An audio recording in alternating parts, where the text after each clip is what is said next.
Je vais vous parler de quelque chose qui est moins drôle, mais qui est réel et qui peut tous nous toucher et il faut qu'on aille. J'aime les problèmes de fond, vous savez, c'est important parce que c'est avec les problèmes de fond qu'on peut régler les vrais problèmes. On ne règle pas les problèmes avec les problèmes de surface, c'est pas vrai. C'est bien pour ça qu'on ne va pas chercher en profondeur, parce qu'on ne veut pas les régler. Mais bon, ça c'est un autre débat.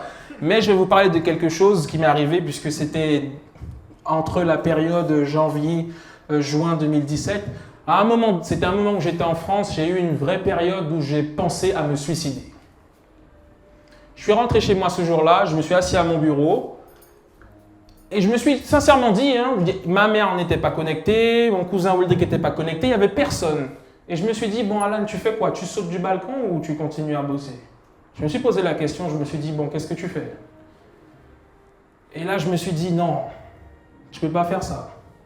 Et là, c'est là où cette dimension de foi et de Dieu, parce que moi je suis un croyant, c'est là où en fait, je ne peux pas expliquer vraiment ce qui s'est passé, mais j'ai senti que j'étais imbibé, je ne sais pas comment vous dire ça, mais il y a une lumière en fait. C'est comme si Dieu était venu vers moi et m'avait dit, fais pas ça, continue sur ta route. Et c'est comme si toutes les pensées négatives du suicide avaient disparu. C'est pas quelque chose c'est quelque chose d'abstrait. Je vous dis quelque chose que j'ai vécu. Et ça ne s'explique pas vraiment, mais là, j'ai senti que Dieu était avec moi. Ça, c'est très personnel et c'est parce que je crois en Dieu. Mais je vais vous expliquer quand même un petit processus. On va faire un exercice de visualisation parce qu'à n'importe quel moment, on peut ressentir cette envie de suicide. Et quand on est dedans, il n'y a plus d'histoire de « je pense à ce que j'aimais tout », c'est très compliqué d'en sortir. Et là, c'est au mental que ça se joue. En fait, ce que je veux vous dire, c'est qu'il ne faut pas oublier, même si c'est difficile à savoir et à s'en rappeler, que ça va aller. Ça va passer. Je prends le temps sur ça parce qu'on a toujours l'impression en fait que ça va, que tout le monde va bien. Ça va, oui ça va. Mais derrière, on ne sait pas que ça ne va pas pour la personne. Donc je pense qu'à un moment, il faut qu'on soit conscient de ces choses-là et qu'on prenne le temps, 2 minutes, de comprendre ces choses-là et d'aider les autres. D'essayer de détecter en tout cas. Donc il faut savoir que ça va aller et il faut savoir qu'il faut s'accrocher pour ses proches, même si c'est difficile à comprendre parce que quand on est dans la situation, on ne pense pas aux proches. Mais il faut s'accrocher pour les proches. On va faire un exercice de visualisation parce que je me suis rendu compte que c'était très efficace. Je vais vous demander de penser à une situation très difficile que vous avez pu vivre et je vais vous demander de ressentir l'émotion que vous aviez dans ce moment difficile-là. Une situation que vous avez réussi à surmonter, d'accord? C'était dur. Vous pensiez que vous n'alliez pas réussir à la surmonter. C'était dur. L'émotion, c'était peut-être de la tristesse, des pleurs, de l'anxiété, de la frustration.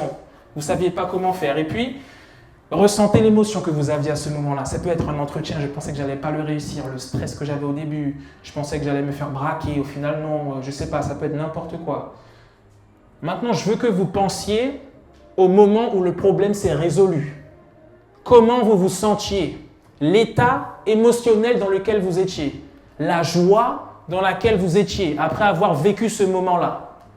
Le fait de voir que vous êtes passé d'un état de frustration, de peine, à un état de joie, un état agréable. L'objectif, quand vous arrivez à faire cette visualisation-là, c'est de vous rappeler que peu importe le moment difficile que vous allez vivre, ça va passer en réalité.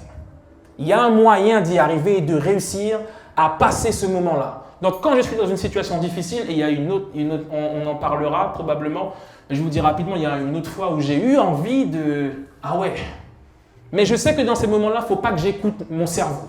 Il va me dire n'importe quoi. C'est là où le mental rentre en compte. Mais cet exercice de visualisation-là, n'oubliez jamais que peu importe là où vous êtes dans votre vie, ça va passer.